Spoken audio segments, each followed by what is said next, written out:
Welcome to the Mrs. R Relevant Daily Draft Podcast, brought to you by the Draft Professor. The Draft Professor is the only interactive mock draft simulator. The interactive mock draft simulator has fans mock drafting against the picks of other fans every time you do a mock. This is a first-round challenge, which has fans identify their 5 best first-round picks, and fans of the other 31 teams will be mock drafting against your preferred first-round pick. There is a second-round challenge on the simulator, which allows fans to identify their 10 best 2-round drafts, and this will adjust the draft board so that fans of other teams are mock drafting against your best first and second round picks. The Draft Professor has ranked players functionality. This allows users to rank players at their positions and group them in tiers to be able to compare with other draft boards. The Draft Professor has draft a team functionality, as you see here.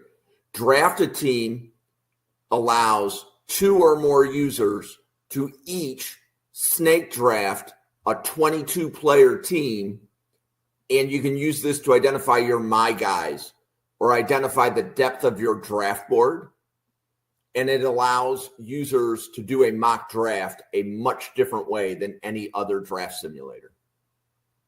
Welcome to the Mrs. R Relevant Daily Draft Podcast. This episode will begin shortly. Thank you. Welcome to the Mrs. R Relevant Daily Draft Podcast. I'm joined today by Bill, Anthony, and Cole, and we are going to continue our coverage of the Reese's Senior Bowl. The draft starts in Mobile. Bill, how you doing today? I'm doing great, Jim. We're here Friday night. We're going to talk about some stuff with the Senior Bowl. Like you said, the draft starts in Mobile, and I'm really excited to kind of do a high-level overview of some of these guys and how they can make themselves some money while they're down in Alabama. But, Cole, how are you doing on this Friday night? I'm good. Sorry for any commotion. I'm at a buddy's house right now. But, yeah, I'm doing good. I'm ready to talk some Senior Bowl prospects. Anthony, it's your first podcast with us. Welcome to the channel. How you doing? Thank you. Yeah, I'm good. Happy to be here. Happy to talk some draft prospects. I hope I don't infuriate too many people on my first show, but yeah, stoked to be here. Thanks for having me. Okay, well, Bill, I'm going to kind of turn the keys over to you, and Jake, welcome. So Jake will be one of the draft professors at the Senior Bowl, and you can catch Jake on Monday nights. So Jake, welcome. But Bill, I'm flipping this over to you. So who are we going to talk about first, and how we going to go here? Yeah, so the first one on the docket is Jackson Hawes, tight end from Georgia Tech. I mean, this guy, he's got the size you're going to look for at 6'5", 260, but he's a stark contrast from the tight ends we're used to seeing in the NFL nowadays. This guy he's a blocker. He is an inline blocker, and he's a really good blocker, but he's not going to make anybody miss in space. He doesn't have that quick twitch ability. He's projected as a rotational kind of target guy. This isn't a guy you're going to throw the ball to 7-8 times a game because you just don't trust the athletic ability. He's around 6th grade prospect for me right now. When he gets down to Mobile, I need to see him in those pass catching drills, the 7-on-7s, as I like to call it, because I need to see him be able to use his hands in space, move around in space. This is a guy, if I put a comp on him, it's like a Mercedes Lewis type of guy when he was at UCLA. Really good inline blocker, but he's not going to light the world on fire as a pass catcher. But there are still teams in the NFL that want blockers as their tight ends, especially if you're running a lot of 12 personnel, a lot of 2 tight end personnel. But this is a guy who can really showcase what he can do because there's just not a large sample size for him. But Cole, what do you think Jackson Hawes needs to focus on while he's down in Mobile? Just kind of he really needs to work on his route running and his just overall play as a wide receiver at the tight end position. He doesn't have the greatest hands. He doesn't have the greatest route running. Honestly, he's not even the best long speed level athlete at this position in the class. But you're going to see him go in there, and I don't really remember or know if tight ends do like one-on-ones or any blocking drills to that aspect of physical nature, but Jackson Hawes, what he does well is block. He's a great inline blocker, probably top 1 or 2 in the class at it, behind either Robbie Oots or CJ Dupree. But if he goes down to Mobile and he really wins the one-on-ones and he does well in the route running, then he's gonna be a top 100 pick, and he's probably gonna go in the 3rd round. And you saw it happen with Tip Ryman, but that's something that can happen with Jackson Hawes as well. Yeah, and I mean, I think you guys. Anthony, what do you have on Jackson Hawes from Georgia? Yeah, it's a really similar to what you guys said. If you're looking for a blocking tight end, look no further. I mean, he is going to mess you up at the line of scrimmage in the best possible way. I can't even say he can't be a receiver. He's just never done it. He's never been asked to do it. He only has, I was just reading, he has 19 targets for the whole season. So he's never been asked to be a receiving tight end. Yes. And he needs to go to Mobile, in those drills, whatever, and show that he can do it. And if he shows that he can be that receiving weapon, even as like a short intermediate guy, he doesn't even have to be like a seam, down the seam threat or anything like that. If he can just, expand the field even a little bit, I do think he could slide into sort of like a day 2 pick because his blocking is just so menacing. But I do think there are serious questions about it. If he hasn't done it up to this point, just like saving it, like what are we waiting for if he does have that ability? So I'm similar to you. I have a 7th round grade on him. I think in the NFL, if you're going to play tight end, you have to be able to catch passes. Like that's just what this game is. So, but yeah, we'll see. We'll see what he does in Mobile. Yeah, no, absolutely. So with that being said, let's flip the coin to the next one. And it's a stark contrast from a Jackson Hawes, who's an inline blocker, to Gunnar Helm from Texas, who is the exact opposite. This is a guy who's very athletic, very good hands. He's got the ability to pluck the ball out of the air, but his blocking technique is very rough, to say the least. It's like some really coarse grit sandpaper. But this is a guy you're not going to draft to be that blocker at tight end. This is a guy you're going to draft to be a pass catcher for you.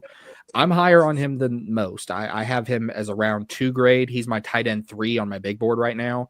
But I think if he goes down to Mobile, I think the biggest thing I want to see him improving his blocking technique.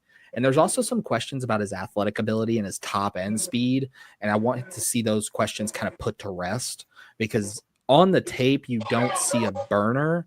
But again, not every tight end needs to be a Kyle Pitts type of burner. There are guys that could be quick but not fast, and that's okay at the tight end position. But this is a guy, his blocking is going to be a huge question mark, because some teams want that blocking tight end, and they don't want to use him as just a first and second down pass catcher. But Cole, what do you think Gunnar needs to focus on at the Senior Bowl this year? Kind of opposite of what you think. I actually do like his blocking technique, so I just love to see him go in and dominate those one-on-ones. I think that he plays hard regardless of how well his technique actually translates, but he blocks his ass off, even though it might not be the cleanest technique, and that's really sometimes more important than the actual technique aspect in itself, because not every tight end is going to want to block their ass off like Gunnar Helm does. He's my tight end too, so you're not crazy for being high on him. I do have a 2nd round grade on him, and I pretty firmly believe that he's the 2nd best tight end in the class. And what really separates like Colson Loveland and Helm is just, I think Helm is a better inline blocker, or has more potential to be a better inline blocker. So I'm not too concerned with what Helm does or doesn't do in Mobile, just because I do feel very strongly about what I saw on tape is not consistent with what other people have in cons for him. Cole, if Helm dominates in Mobile the way that you said, and you said you already have him as tight end too, Yeah. how high can he go if he dominates on your board?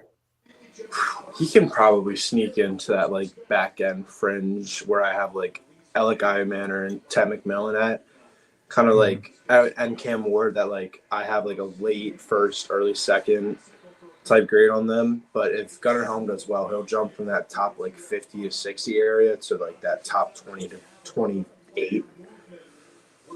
Let me also ask you this, Cole. If he dominates in Mobile, could he pass Loveland for tight end 1 on your big board? Loveland isn't tight end 1. Ooh, who is? Warren. I love it. Tyler Warren, Penn State. He's my tight end 1 as well. So if Helm does dominate in Mobile, do you think he could pass Warren, or do you think Warren's firmly locked as tight end 1 right now? I think Warren is just locked in there. I don't really know what else he can do to move down from there, unless there's drop issues you saw in 2023 start showing up the entire stretch of the college football playoffs. Then I'm going to be like, okay, there's a conversation. I don't think it'll come back up because he's been a really, really strong-handed last entire season. So that's kind of where I'm at with that. Okay. Anthony, what do you think about Gunnar Helm down in the Senior Bowl? What do you think he's got to focus on? Well, first, I will say Tyler Warren is my tight end 1 as well, so we're all in agreement there. On Gunnar Helm, I'm a little lower than you guys. I have a 3rd round grade on him. He's my tight end 4. And that's not to say I don't like him. I mean, I think he's really solid. I found that I wish he was a little more explosive, like off the line of scrimmage, particularly trying to get into his routes. I don't think and like you said, he's not an elite athlete. I wouldn't say he's not a good athlete, but I don't think he is like that, true mismatch that we would love. I also think his routes could use a little polishing. Again, not like a bad route runner, but it's not quite as crisp as I would like. I do think he improved tremendously. If there was a most improved player of the year award in college football, he's probably a candidate. You think back to the year before, where I think we would have said he was just basically a blocking tight end that like maybe could catch. And then this was the year where he came out and showed like, no, he is a legit receiving option. So I think if he can show he can run solid routes, he can be explosive off the line of scrimmage and still be that able to make contested catches, able to be a red zone threat. Then I could maybe see him being like a round 2 guy for me. I don't see a world where he would be a round 1 pick for me. I think Tyler Warren and Colston Loveland have kind of separated themselves as and even Colston Loveland, I'd be a little iffy, but I don't think he'll really reach that tier for me. Okay. I like it. So next one on the docket, it's Jake Brenningstool from Clemson. I mean, the size, you can see it at 6'6", 240, but he's also a very excellent vertical and seam threat. This is a guy that you're going to shoot up the middle as a pass catcher, kind of in that same mold as Gunnar Helm. The big things, though, is that he's 6'6", 240, but it's lean. Like when you see 6'6", 240, you expect him to be kind of a bit of a stockier kind of guy, and you just don't see it. But he also doesn't really have that twitch or explosiveness that you'd want to see from a guy that's going to be your pass catcher. He's kind of a one-stop shop. He's going to catch the ball for you, and then that's going to be kind of the end of things. This is a guy, for me, he's kind of a round 6, kind of a Hunter Henry type of guy that's going to get you some yardage, a little bit of yardage after the catch, but don't expect him to light the world on fire. It's going to be he's going to catch the ball 3 yards, and that's going to be it. But I really want to see from him down in Mobile, he has this tendency on tape. He body catches entirely too much for his own good. There are too many times where it's a catch that's easily catchable if he puts his hands out, but he just body catches it. And I want to see him kind of work through that at Mobile and use his hands a little bit more. But Anthony, I'll toss it to you. What do you think Jake needs to focus on as we move through the Senior Bowl process? Yeah, I do agree with you. There were a lot of body catches on tape. I think I'm higher than him. I think he could be a late day 2, early day 3 kind of guy. I think just his ball skills are just so good. He is like the true red zone threat of the tight end class. I think you talked about it, 6'6", 240. And I do feel like he can put on some weight. That would probably also help him if he's able to keep that athleticism. But 240 is a little too on the skinny side. Mhm. His blocking is like not good at all. Yeah. His technique, and again, that 240 frame doesn't help that either. So if he can show that he can at least not be a liability as a blocker, that would probably help him. And you touched on it too. After the catch, I feel like he should be a bit more of a threat in terms of being able to get yards after the catch, being able to make guys miss. You have a frame like that. You should be able to do a little more. So if he can improve his after the catch ability, I think that could be really big for him. But I don't think there's a lot of tight ends in this class that have just the raw physical traits that he has in terms of what he can be in the red zone and as a deep threat at the tight end position. So I think a team will find value in that. Okay. Cole, how about you? What do you have on Jake? Yeah, this is like a day 3 guy. I don't really have too much on him. He's kind of just, to me, he's kind of blah. Doesn't do anything super well. He's nice down the seam, like you had mentioned, but he doesn't really like wow me with anything. He body catches a lot. His blocking is off. He doesn't really have the drive to do it or the technique. That Gunnar Helm at least has the drive to do it. Yeah, just I guess I just want to see him dominate down in Mobile. There's really not much because I don't really know if his route running is going to improve that much or he's going to look any more explosive or athletic or his blocking is going to improve that much. I just don't really know what else there is for Jake. I have like a day 7 or not, excuse me. I have a round 7 on Jake Briggingstool, but he kind of reminds me like how Johnny Smith was used with the Titans in like 2019, 2020, I believe, with like Ryan Tannehill. So that's kind of where I'd like to see that type of system go in for him. Okay.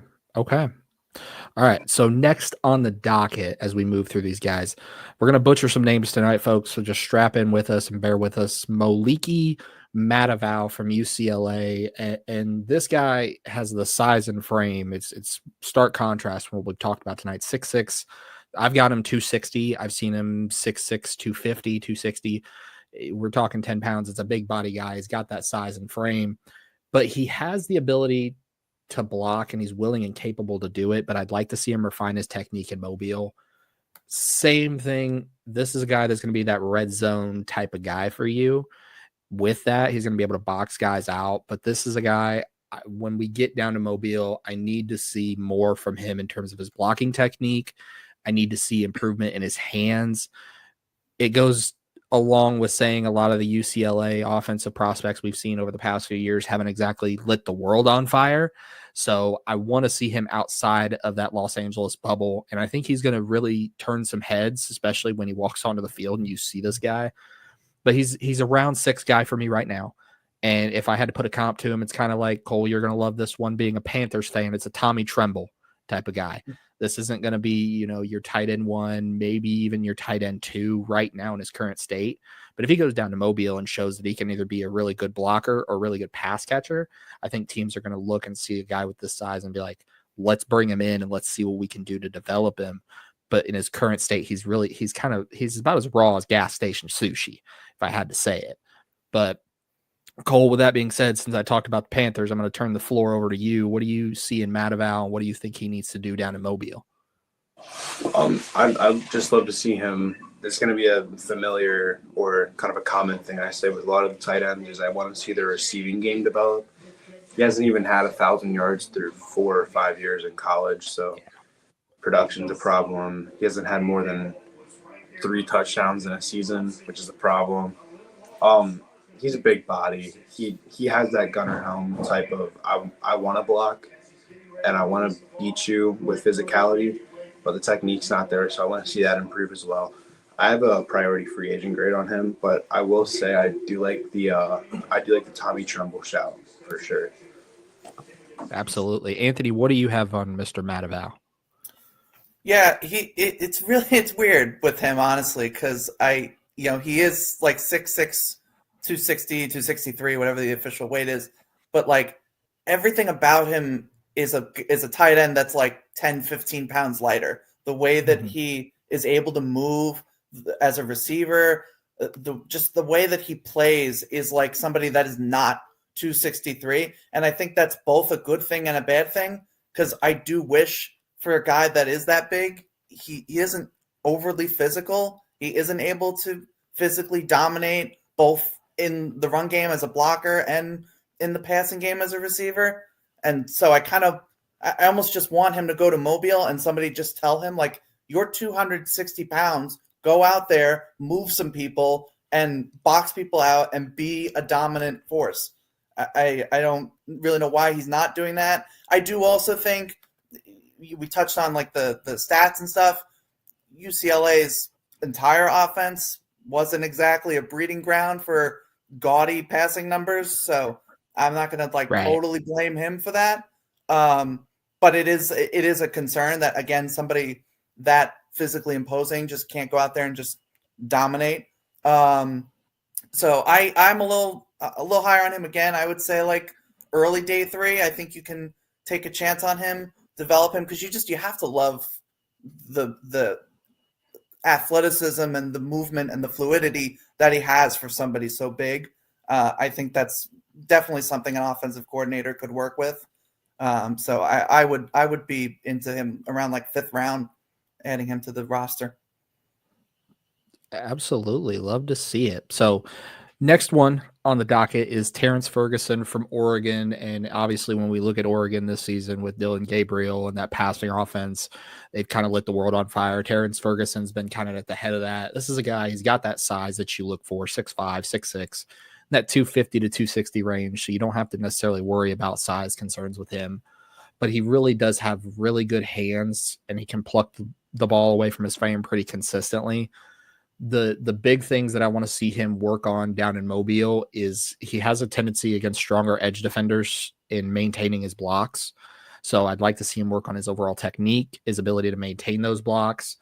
And a lot of times he's not as crisp with his routes. He rounds them off and it tips safeties off to where he's going.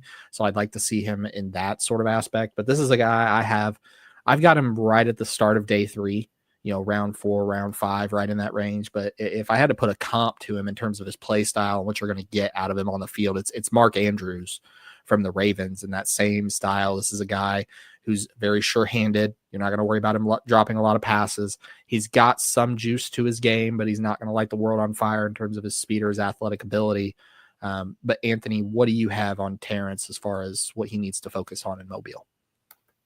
Yeah, a lot of similar to what you said. The route running is definitely something I noticed. He can get, I don't want to say lazy, but it's definitely leaves a little to be desired at times. The blocking can use some work too, definitely. I think for me, I was a little alarmed when I saw I dove into the analytics and he has 12 contested catch targets and only 3 contested catches. And for a guy that is 6'5", 255, that feels a little depressing of a stat to only catch 25% of your contested catches. So I think he needs to just be more physical as a receiver and just more physical in general. It feels like he wants to be a little too fluid and loose with it. But he has the athleticism to be that kind of tight end. But if he gets a physical corner on him or a physical linebacker on him, it's pretty much over. So I'm a little lower. I think he's a 6th round guy, but if he can improve that physicality and round off those routes a bit, I think, or sharpen those routes a bit, I think he could be a fast riser for sure. He has a lot of traits and tools that I think you like. Absolutely. Cole, before we move on to the next guy, is there anything you want to add for Terrence?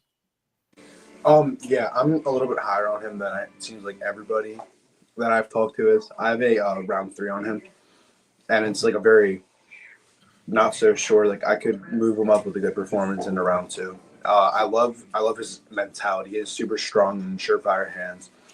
Kind of reminds me of Luke Schoonmaker for the Dallas Cowboys. I think he would actually be deserving to go in that round 3 spot that Schoonmaker went, but it's kind of where I am on Terrence. I also have. Okay. Shoemaker Where is he written in down, terms? funny enough. Love it. Where is he in your big board in terms of your overall tight ends? I know you talked about Helm being up there, tight end 2. He's my end tight one. end Where's Ferguson? 6. Okay. Anthony, what about you? Where do you have him? He's so far down. He's got to be in probably like 12 if I had to guess. I don't have the list in front of me, but he's got to be around like tight end 12 for me. Okay. But that speaks to the depth of the tight end class. Even if you have a prospect that's absolutely this good as tight end 12, this is going to be a really good year. If your team needs a tight end 2, this is a good year to be drafting. Yep, absolutely. Jim hit the nail on the head there. He's right around that range for me too, tight end 12, 13. When you hear that, in years past, you're probably thinking this is an undrafted guy. This year, he's going to be in that day 3 range because it's so deep. But yeah, this is a guy that I think all eyes are going to be on him, especially when they were at Oregon and him being a part of that passing offense and now him going down to Mobile. I think how does he work outside of that offense is going to be key and huge for him, because some folks want to see him away from, Heisman candidate Dylan Gabriel and, the quarterbacks down in Mobile, which we'll talk about during this set of podcasts as well, aren't Dylan Gabriels of the world. But I digress. Jim, the next one on the docket, Gavin Bartholomew from Pittsburgh, 6'5", 250. This is a guy, he's very versatile. He could play some inline. He could play some slot receiver. He could play some fullback for you. This is a guy you can kind of put in a multitude of different places. I really love how he finds soft spots in zone coverage. He plays the scramble drill very effectively. When he sees his quarterback scramble, get off his spot, he knows how to just sit down in his zone coverage and find a spot. Again, as we talked about with some of the guys tonight, he doesn't have that top end athletic ability, that top end speed. This is a guy that's going to be quick, not fast. He also really struggles against man coverage. When he's man coverage with a safety or even a corner, he struggles to get away from him because he doesn't have that upper echelon level athletic ability. But I would still, this is a day 3 guy that I think can work his way into day 2 in Mobile. Comp style, kind of nitty gritty. I'm looking like a Pat Freiermuth for him. Is that same kind of nitty gritty tight end. He's not going to blow the doors off athletically. But Anthony, what do you see out of Gavin's tape, and what do you think he's got? Yeah, I'll be honest. I have an undrafted grade on him. I love the toughness. I love the physicality, and I do think he can find ways to get open against the coverage that you talked about. I think the athleticism is just lacking too much. He struggles so much to separate. It gives me like Drew Sample vibes is kind of where I was at. Okay. And honestly, I kind of wish he was a better blocker for somebody that is so physical and tough. I feel like there are times where he loses on leverage and loses on technique, and that kind of disappoints me. So he's somebody you want in the locker room, somebody you want on your football team. I can see him carving out like a special teams role perhaps in the league, but I don't see him being anything more than like a tight end 3, maybe a tight end 2. I don't think he can handle just the raw athleticism of the NFL. Okay. Cole, what do you have for Gavin, and what do you think he needs to focus on in Mobile? Yeah, I want to see him really get some work against linebackers with the man coverage aspect of his game, because it's not great. I mean, I'm watching Eli Holstein, and he doesn't really have that great understanding of where to be in zone coverage either. Another thing I kind of want to see him work on is just I want to see what his long speed ends up being, because he is quick, but he's not fast or dominant athletically vertically. He kind of reminds me of like Colby Parkinson a little bit, Okay. which is kind of where I'm at. I have a day 3 grade on him as well. Okay. I like to see it. So, last tight end on the docket tonight, Elijah Aurora from Miami, 6'4", 245. And this is a guy that is very good with his route tree going vertical. He will stretch the field in a hurry. And we saw him do it a lot, especially with Cam Ward at Miami, who's being talked about as a potential number 1 overall pick. But really good football IQ as well. Like I talked about a little bit earlier, he can really find the soft spots in the zone and is really good at the scramble drill because Cam Ward loves to work out of structure and Elijah Aurora loves to run that scramble drill. The big concerns I have with him is his hand location on inline blocking. A lot of times it leaves a lot to be desired. There's going to be a lot of penalties thrown against him. So I want to see him focus in those blocking drills in Mobile. I'd also like to see how agile he is after the catch. This is a guy during the season when he would make those catches, it seemed very clunky when he tried to turn and run and go. So I want to see a focus on that agility, and I want to see kind of him work through that. And just like we talked about with Terrence Ferguson in Oregon, I want to see Elijah Aurora away from that Miami offense, away from his top level quarterback and Cam Ward. This is a guy I'm probably one of the higher folks on at around 2-3 grade, right at the middle parts of round 2 is where I'd start to feel comfortable. Comp for him is Jonnu Smith out of Miami if you gave Jonnu Smith better hands. But that's kind of where I'm sitting with him. Anthony, what are you thinking about Elijah and what do you think he needs to focus on in Mobile? Yeah, I also, funny enough, have Jonnu Smith written down. I think he has such good release off the line. He is such a great seam vertical deep threat, like you talked about.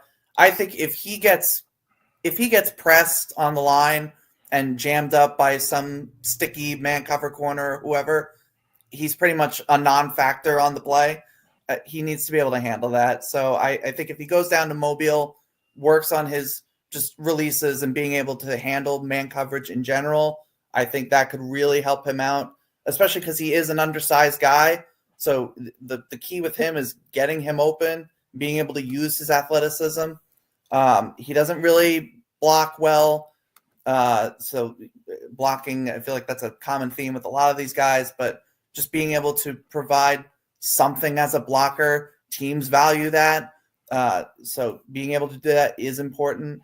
But I do think there's a lot of just raw potential there that a team would love to take a chance on. I have like early day 3 on him right now. If he's able to improve himself as more of a physical force, I do think he could slide up into that day 2 just because he is such a athletic threat. Love it. Cole, what do you have on Elijah and what do you think we got to work on in Mobile with him? Yeah, kind of just piggybacking off of what both you guys said. He's athletic. He has a lot of raw potential. I believe he's still only 20 years old, if I am correct, 20 or 21. I honestly would have liked to see him go back for another year because I think he could have been tight end 1 in next year's class. But I'd love to kind of see him refine all the things that we kind of see in film. Like he flashes good blocking ability and he flashes good route running ability and receiving ability, but it's not always consistent. He's raw, like you guys both said. I have a day 3 round 5 grade on him, and it could definitely go up into like that top 100 range after a good Senior Bowl performance. Love it. Love to see it. So before we jump into running backs here, we're going to take a little quick commercial break and we're going to go through here. If you're not already, make sure that you like and subscribe to the Draft Professor YouTube channel. We have daily draft content. We cover all sorts of positions, scouting reports. We're going to do some Senior Bowl coverage, and we've got a lot more coming down the pike as we kind of ramp things up. We'll also kind of go round robin around the table where you can find us. You can find me at Spark Scouting on X. I'm also a writer and analyst for CadesDraftRoom.com. Post a lot of articles there. Anthony, you want to tell the fine folks that are watching tonight where they can find your content? Yeah, find me on X at Anthony_Russo97. It'll be the SpongeBob profile picture. And that's where you'll see me talking about a whole bunch of prospects constantly. Absolutely. And Cole, how about where can the fine folks find you at? Yeah, you can find me at all lowercase Colp_NFL on Twitter. I post everything about the draft on there. So, yeah. Absolutely. And of course, our fine host for the evening, our Vanna White. Jim, where can the folks find you? And how about you plug your nice little mock draft simulator you've got? Absolutely. So my name's Jim. You can follow me at NFL Draft Fanatic. No, I am Fanatic. And all of the podcasts broadcast on that station. So that's by far the best way to know what content is coming. We do have content every day. Jake, who you see in the chat, he is one of our podcasters on Monday. So we have really good content, in my opinion, on this channel because our podcasters watch the podcasts that others are putting on. We're all discovering some of the players. Jake will be at the Senior Bowl, and his cohort on Mondays is Josh, and Josh will be at the Senior Bowl as well. So I think Draft Professor is sending 5 people to the Senior Bowl, right? So there's 20 podcasters at Draft Professor, 5 of which will be at the Senior Bowl, and I submitted my application yesterday, so we might even have 6. So draft content every day. Mondays and Fridays, the Senior Bowl. We got some Hula Bowl, Shrine Bowl coming at you on Thursdays. We have team building coming on Thursdays, I think, this week. But some of the nights have ramped down their scouting reports. So no matter what position, check out the YouTube channel. We have, if a player's in round 1 through 5, there's a really good chance that Bill, Cole, myself, Jake, Josh, Randall, Newt, Owen, and I'm probably forgetting a whole bunch of other names, David, Devin, have given scouting reports on players at different positions. So if you want to hear multiple opinions on Jarquez Hunter, go to the running back station on the YouTube channel, and you will hear multiple people giving opinions on Jarquez Hunter. But Bill, I will turn it back over to you. Absolutely. So Jarquez Hunter, Jake and Josh, they covered him on Monday nights, and I won't go too far into it, but this is a guy that's a home run threat anytime he touches the ball. He's really got the football IQ that you look for. The real big thing that I want to see him improve in Mobile is his ball security. There were a lot of concerns surrounding ball security as we moved through the season with him. I am a little bit lower than the consensus on him. I'm at around 4 grade, and this is a guy kind of like a Marlon Mack, all juiced up. That's what you're going to get with Jarquez Hunter.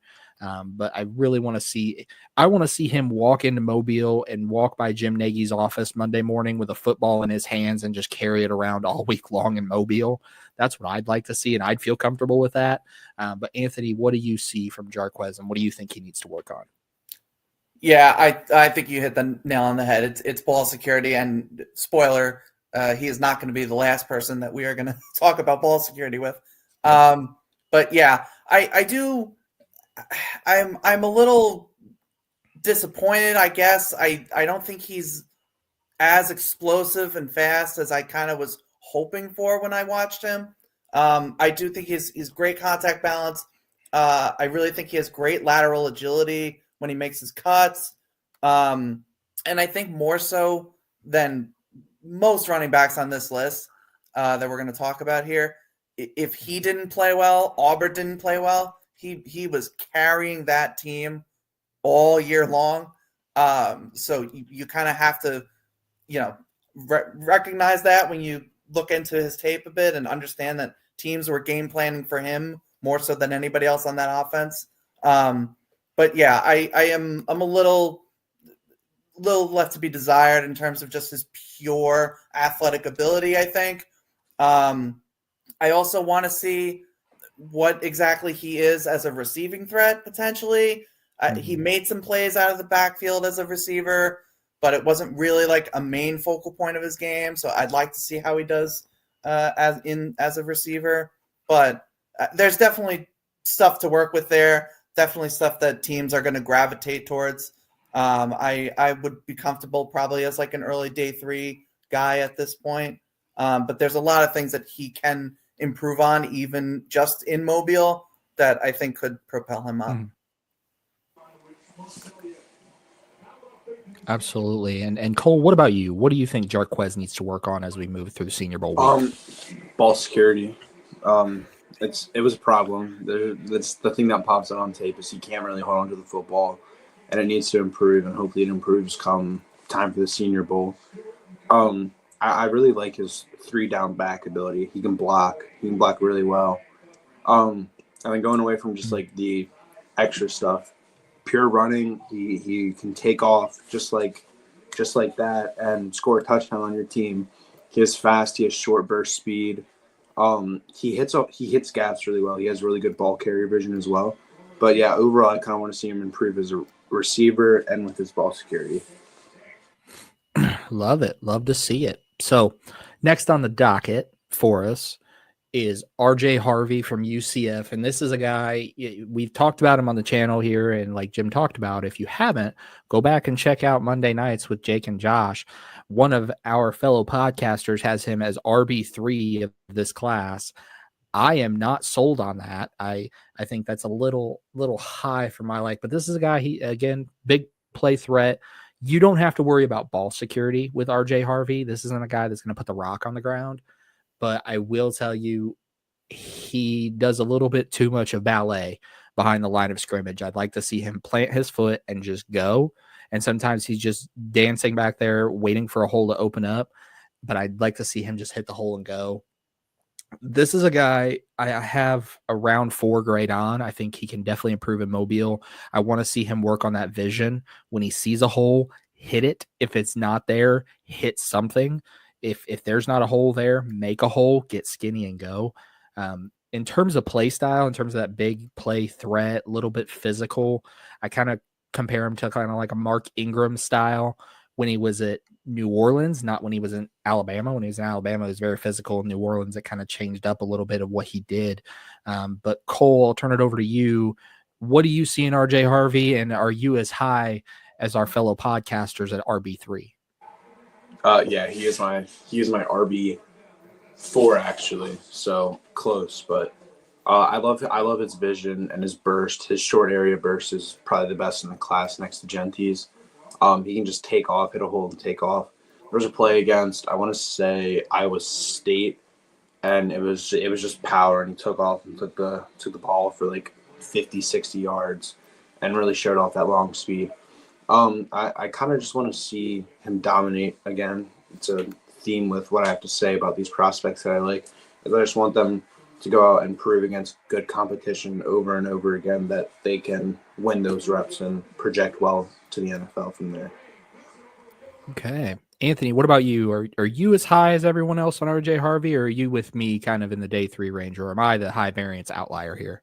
No, I'm closer to you. He's my RB9 at this point, which is about early day 3. I could see him sneaking probably into the late day 2, and I wouldn't be like shocked. But it's funny. I think he has great bursts and great acceleration through holes, but yeah, he doesn't always do it, and so you're kind of like, well, what are you doing then? Because I think he has it.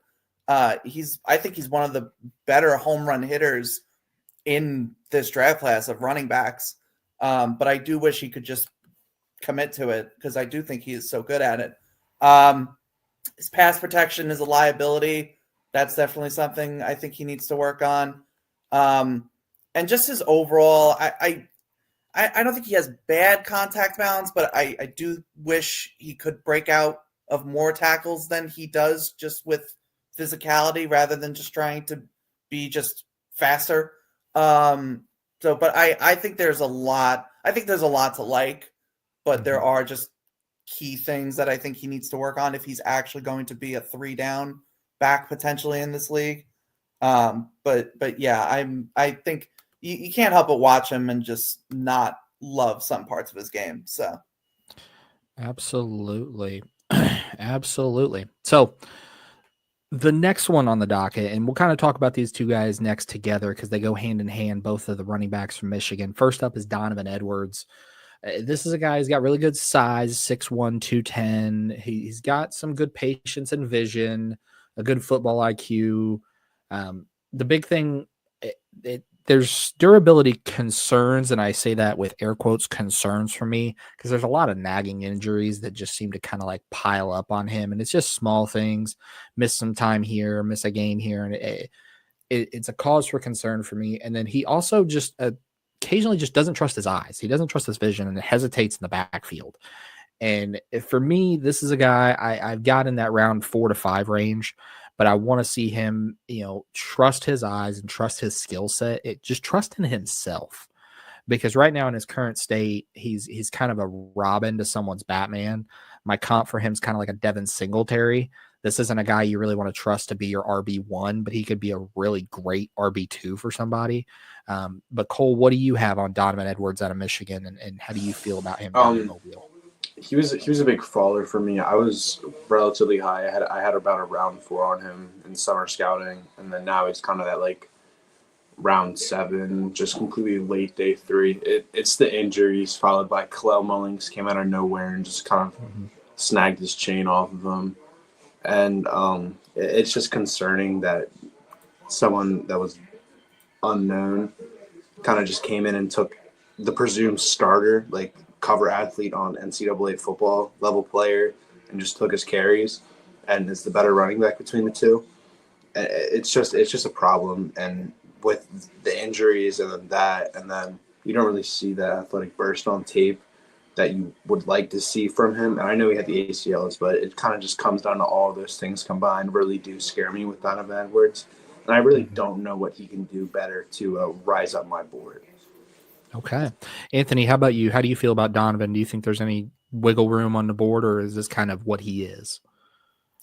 Yeah, I mean, I definitely have a similar feeling to you guys. I also have him as a round 7 guy. I don't know if, we have the Madden curse. I don't know if this is the CFB 25 curse. Went from cover athlete to not even a starter on his own team, which is just insane. But I think the vision is the biggest problem. You touched on it. He just does not see holes, does not commit to holes, and he flashes. He flashes the athleticism. He flashes the burst. He flashes all these good things, but it's just not enough. It's just not, and that's why he got replaced essentially by Kalel. Also, he had 4 touchdowns this season, and he had 3 fumbles. So another one, ball security, going to be pretty important for him, especially he had so many. He didn't even have that many carries, and he was fumbling the ball. So that's definitely something to work on too. But unless his vision is the main thing. If he fixes that, maybe I could see him earlier day 3. But at this point, I don't really see him being that high of a riser. So, right. Bill, I love the Devin Singletary comp for Donovan Edwards. So if Devin Singletary replaced Saquon Barkley in New York, who's Edwards going to replace in 4 years? That's a great question that we have to ask. And then also, obviously Singletary got replaced by Tyrone Tracy eventually as well. So now who does he get replaced by? Well, it's the next guy we're going to talk about in Kalel Mullings from Michigan, 6'2", 233. This guy, he's a converted linebacker, and you see a lot of those traits on tape, especially as he's running. He's a very durable guy. He's got a quick burst through the line of scrimmage. Really good vision, really good patience. This is a guy that trusts his eyes, and he sees it and he goes and gets it. The big thing I would like to see him refine down in Mobile is his pass protection. He's still kind of a work in progress with his overall technique and hands. A lot of times his hands are placed in spots that should be flagged, but they're not. But this is a guy, I actually have him higher on my board than Edwards right now. This is a guy I have in that round 4, could even vault into round 3 with a good showing. Kind of like an Arian Foster when he came out of Tennessee, ended up with the Texans in that same style. But Cole, what do you have on Kalel Mullings, and do you think he can rise up the board more than Donovan can, or is he kind of locked in where he's at? He can definitely rise up the board with ease. He was my running back too about like 3 months ago. I loved his size speed profile. He's super smart. He was a former linebacker at Michigan. He then converted, and then he came in and again took Donovan Edwards' carries, and then just showed out from there. Love it. So, Anthony, what do you feel about Khalil Mullings? And again, same question. Do you think that he's going to end up being better than Donovan Edwards, or do you think he's got some room to grow in Mobile? Yeah, I mean, I definitely do like him more than Donovan Edwards. I'm in a similar boat to you. I have a 5th round grade on him, but I think it's pretty much the same sentiment. You already hit it, but he plays like a former linebacker. The way that he just hits the holes, the way that he's able to just accelerate with size and speed and power as a runner. Also, like deceptively athletic, I think, for a 233 pounder, and that probably also goes back to his linebacker background. I'm kind of just curious what is he as a receiver, and that's not. I wouldn't even say his catching ability is a con, just because we've literally never seen it. He's never been asked to do it at Michigan. I think he has like 6 catches this season. So it's I would be interested to see what upside there is as a receiver, because if that's a part of his game that he can unlock and develop, plus the size speed profile that he has, that would be pretty big for him. Yeah, and I want to chime in here. So all 3 of you hit on the fact that he was a former linebacker, right? Mm-hmm. So to me, what you're going to see with Mullings is you're going to see somebody that's going to take reps on offense and reps on defense. I think he's going to show that off. Definitely when it's special teams, keep your eye on where he is on the field. If he's covering kicks, he's going to have more experience covering kicks than a lot of people in the game. So, and also goal line running back. Out of all the running backs at the Senior Bowl, do we think that Mullings is the best goal line runner that's there? I would say that there's probably one more that we're going to talk about a little later in the episode. That's kind of the draft darling from Arizona State. That's probably a little better, but he is up there. And Jim, you hit the nail on the head there. This is a guy that can play multifaceted roles. Goal line, he can play on special teams as a gunner, he could play linebacker. This is a guy that you could draft, and he's not going to be a master of any trade. He's going to be a jack of all the trades, but not a master of one. So how much value can he provide at each of those is going to be imperative. A team could say, hey, this is a guy, he's around 4 grade, but I'm getting a special teamer, I'm getting a goal line running back. If he improves his pass protection and his run blocking, you could even put him in some fullback situations as well and have that type of value. But I think that's what we're going to see from him. So Josh and Jake did a really good scouting report on him, and I definitely want to call that out because from Mullings' standpoint, you have where is he on the running back board? But then where he is on the big board, he might be higher than some of the running backs ahead of him because we know he's going to be able to play special teams. We have confidence that he can play goal line. I love the fullback call out, Bill. One of the people, and will go to show you how old school I am, but there was a running back named Rob Riddick. And Cole, I'm very confident Rob Riddick played before you were born. I don't know exactly how old you are, Cole, but if you get like 5 minutes of time, YouTube Rob Riddick. He played for Buffalo. He had like 13 touchdowns in 1 year, and he only had like 26 carries because he was goal line. He played teams. He returned kicks. He did everything except carry the load because that was Thurman Thomas. Kind of thing. So anyways, I think Mullings, out of all the running backs, I think Mobile is where he's going to move up the board more than anybody else, according to me, because he's going to play offense, defense, teams. He can do some goal line and some other things. So to me, I think he has a lot to gain. So I wanted to be able to chime in there. But Absolutely. So I'm glad Anthony talked about pass catching with Khalil Mullings, because we're going to flip the script into the next guy. And Devin Neal is a guy that you do not have to worry about that with. He is a natural pass catcher. This is a guy, he's going to live in the screen game. He's going to live in the pass catching, extremely dangerous in the open field.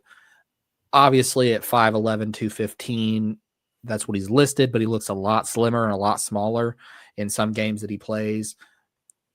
He also isn't a dominant power runner. This is a complete stark contrast from Kalel Mullings. This is a finesse runner, a speed, not necessarily a speedster, but kind of like a pass catcher specialist. For me, he's a round 3 guy, and this is a Miles Sanders type of running back. This is going to be your pass catching specialist. This is going to be your speed guy. This is not going to be your Kalel Mullings, but I would like to see his pass protection skills at Mobile. I want to see refinement from it. I want to see him improve those, because that's just going to keep him on the field on another down, because right now you would only put him on the field on passing downs. And even then, if you ask him to block, you're better off pulling him off the field. But Cole, what do you think Devin needs to focus on down in Mobile? And where do you think he sits on your board right now? Yeah, I kind of just want to see him develop in that like pass protection area of it. He's not very strong. He kind of reminds me a little bit of like Jahmyr Gibbs when he's in his pass catching mode. That's what Devin Neal kind of reminds me of. He's not 215. I have kind of like verified it's around like 208, 207, which makes sense. He's longer, he's lankier, he's a little bit slimmer, but he's super dynamic and super elusive. And I really want to see how he does against any of those linebacker one-on-ones at the Senior Bowl and see how he holds up there. Absolutely. Anthony, how do you feel about Devin, and what do you think he needs to focus on Senior Bowl week? Yeah, kind of similar vibes to what you guys are saying here. I think he is maybe the best running back that at least that we're talking about tonight, just in terms of he sees something and then his body can do the appropriate response to whatever he sees. You know, his vision is great, and then he has that footwork and that lateral agility to be able to make a move, make a cut, whatever he needs to do. He's so good in open space. You talked about him in his screen game. He's great in that regard. I 100% agree. Pass blocking is a thing that needs to be addressed. I also just kind of, I don't know if it's a matter of putting on weight necessarily. If he is, 207, 208, maybe he should get up to like 215 more consistently, because I do think his just overall play strength is a little on the lacking side. So that potentially is something he can work on, or at least being able to just refine how he handles contact. And he isn't like a burner in terms of his long speed. So that's something holding me back a little bit. I would probably give him like a day 3 grade as well. Also, just because this running back class is just so deep in general. But there's definitely a lot to like. And I do think one other thing about him that kind of gets underappreciated is he could fit in pretty much any offense that you throw at him. It can be a zone-focused offense. It can be more of a gap scheme. I think he could find a role in just about any offense, and that's pretty valuable. Love it. So we'll now get to the draft darling of the night. This is a guy that's flown up draft boards, Cam Skattebo. 5'11", 215, kind of right about where I have him. I have him 220. So we'll want to see what that verified looks like. But this is a guy really good in running with a forward lean. Like, this is a guy that's going to fall forward for you, knows how to run through contact, knows how to run through the trash, as I call it, when you're moving through that offensive line and there's just a lot going on. Reminds me a lot of Maurice Jones-Drew when he was at UCLA in terms of running through traffic. That's not my overall comp for him. That's just kind of how I see that. The big thing that I really want to see from Cameron Skattebo, same thing, is his ball security. It is a problem. It is a serious question mark for me, and I want to see him same day show up Monday morning with a ball in his hand, and do not let that thing go until you are on the flight back home to Tempe Sunday night. Even if you're going through TSA, if the TSA agent tries to take it from you, stiff arm him. Do whatever you got to do to keep that ball in your hands. But it's a serious concern for me. But if he fixes that, this is a really talented guy. Right now, I have him as a round 3 grade, even with those fumble concerns. But those fumble concerns are going to keep him off the field. And as far as comp, this is like a Rex Burkhead type of guy, real nitty gritty, blue collar, lunch pail type of runner. But Cole, what do you think Cam Scadaboo's got to focus on down in the Senior Bowl, and where do you have him on your board? Yeah, I'm a big Cam Scadaboo guy. He's my running back 3 right now. He offers a lot of talent. He's strong, good contact balance, good receiver, blocks well. It's really just the ball security. I want to see him improve on that. That's kind of all I really got on him. Just I love him as a player. He brings all of those things to the game really well. Okay, Anthony, how about you? What do you have on Cam Scadaboo, and where do you think he can go from here? I mean, I kind of teased it earlier, and you brought it up. The ball security is just so alarmingly bad with him. That's absolutely his biggest weakness at this point. I'm a little lower on him. He's my RB. He's my RB 13, which I think sounds worse than it actually is. Again, this running back class is just so good. But I don't see that, that second gear that I kind of wish he had, because even though he is so big and physical, he's not the biggest running back in the world. I mean, he's like 20 pounds lighter than Khalil Mullings is. Right. So I do wish he was a little more explosive. Also, his blocking feels really inconsistent at times. There are plays where he like pops somebody, can knock him to the ground, and then other times he just whiffs, which for somebody who is as big and strong as he is shouldn't happen in my book. But there's so much to like. The physicality, the ability he brings as a receiver, I think is really solid as well. So there's definitely things to like about his game. I don't see the 3 down upside. So that's kind of why I'm a little more reserved of putting him that highly on my list. Fair enough. So big finish now. Final running back we're going to talk about tonight. This is Bashul Tootin from Virginia Tech, 5'11", right around the 209, 210 range is where I've seen him. This is a guy, he's got a really low center of gravity for a guy of his size, really good contact balance. The big knocks for me, though, is his ball carrier vision. I feel like it's very limited. There's a lot of cutbacks that he misses, a lot of open lanes that he misses that could turn into more. He's a really good athlete, though, but I would love to see him work on that. And then his lateral agility, side to side, it leaves a little bit to be desired, which is pretty crazy considering how good of an athlete he is. But this is a round 6 guy that I think teams will take a flyer on, especially if he has a really great week in Mobile. And kind of sticking with that round 6-ish theme, my comp for him is an Elijah Mitchell for the San Francisco 49ers, that same style of guy. He's not going to be a workhorse for you. He's going to come in. He's going to be a rotational snap guy. But I think in Mobile, he can really showcase, hey, I can be that guy for you, but there are some things that I've got to work on. Anthony, how do you feel about Mr. Tootin, and where do you think he can go from here? Yeah, I'm a little higher on him than you are. I think I'm around 4 grade with him, but definitely see a lot of similar things that you're talking about. The contact balance, I think, is his biggest pro at this point. He's so good with that. I think he shows the patience, he shows the vision. You're 100% right. He just cannot bounce runs to the outside nearly as much as I would like him to be able to do that. Mm-hmm. And again, ball security, 4 fumbles this year, super problematic. I don't know what it is with these running backs. I want to love them, but they got to hold the ball. But I think he is a guy of all the running backs we've talked about.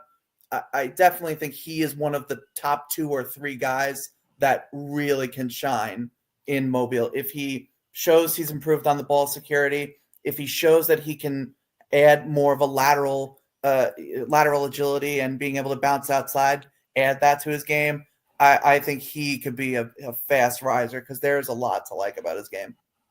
Okay. And Cole, what do you have on Mr. Tootin, and where do you think he can go from here, and what do you think he needs to focus on in Mobile? Ball carrier, just tools. He cannot hold on to the ball to save his life. I wouldn't. He's a smaller back, but I just love backs that have 3 down capability and can block. Mm-hmm. He's not very strong. that's given. He's like 205 pounds. He does show good glimpses of ball carrier vision and good athleticism, but you don't see it all the time when he hits the holes. I have a day 3 grade on him. Pretty firm on that. Don't know if he's going to move up. I'm just really concerned about the way that he holds the football and how much he fumbles. Okay. All right. Well, with that being said, that wraps us up, but I want to leave the fans at home with one final question, and we'll go round robin around the round table here. Anthony, of the guys we've talked about tonight, who do you think has the most to gain down in Mobile? That's tough. I think based on where they're being projected at this point, just overall consensus. Obviously, there's disagreement, but I would probably say Bashal. I think he is a guy that can really shine. I think a lot of his biggest issues are very fixable, things that with good coaching can be improved on. And there's a lot to like in his game. I'd probably say Bashal. Okay. Cole, I'll ask you the same question. Who do you think has the most to gain down in Mobile this week? I'm going to say Khalil Mullings. I think if he refines some of these big, raw aspects to his game, then he can really rise up the boards. I mean, I was as high as running back 2 on him in like October. Granted, I hadn't watched Marion Hampton yet, but it's whatever. I just really love what he has to build off of. And I think if he plays well in Mobile, then you're going to be looking at a guy who can go top 75. Okay. And I'll answer my own question. I think Elijah Arroyo is probably going to be one of the guys that's going to have a lot to gain. This is a guy, very athletic tight end like we talked about. But I think if he showcases another facet to his game, teams are going to be more apt to say, okay, he's not just an athletic freak that can run up the seam. This guy can also do some blocking for us and do a lot of different things. But I think he's got a lot to gain as well. So with that, we've covered quite a lot of guys that are going to be down in Mobile and running backs and tight ends. I want to thank everybody that's watching and do a little housekeeping before we sign off for the night. So if you aren't already, make sure that you are subscribed to the Draft Professor YouTube channel. Like we talked about, we have daily draft content, all sorts of content coming. We're going to have more Senior Bowl content coming. Make sure that you also follow Jim at NFL Draft Fanatic. There is no I in Fanatic. Make sure you go check out draftprofessor.com because it has one of the most interactive draft simulators out there. I don't care what anybody says. It's probably one of the best ones.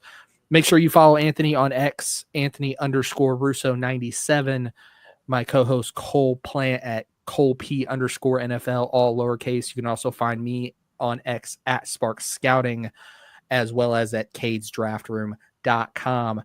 With that being said, Jim, I appreciate you letting me watch your house this weekend. I'm going to turn the keys back over to you to finish us up tonight.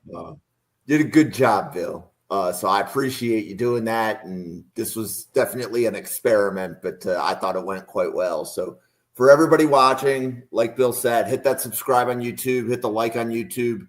Daily content coming at you. The next episode is Jake and Josh doing wide receivers on Monday. And half the wide receivers they cover will be on the Senior Bowl, but they're going to be covering about 9 or 10 wide receivers, including about half the guys at the Senior Bowl. So daily draft coverage, and I think starting next Friday after this episode, we're going to be having like our own little draft room with as many people from the Draft Professor that will fit on one screen at a time, just guys having fun or people having fun. So thank you, everybody, for watching. And I thought this went really well. So we will be back. And what Senior Bowl players are next Friday, Bill? So next Friday, we're going to get in the trenches. We're going to get in the nitty gritty. We've got defensive linemen. We've got offensive linemen. And in advance of Draft Professor's hashtag QB week, we're going to also cover the 4 QBs down in Mobile. So you guys are going to get a jam-packed week next Friday night. Make sure you come and join us, same time, 7 p.m. Eastern. Also, make sure you share this episode with all your friends and your enemies if you talk to them, if you do that sort of thing. But we will catch you guys next week, and thanks for joining us tonight. We'll see you. Thank you, everybody.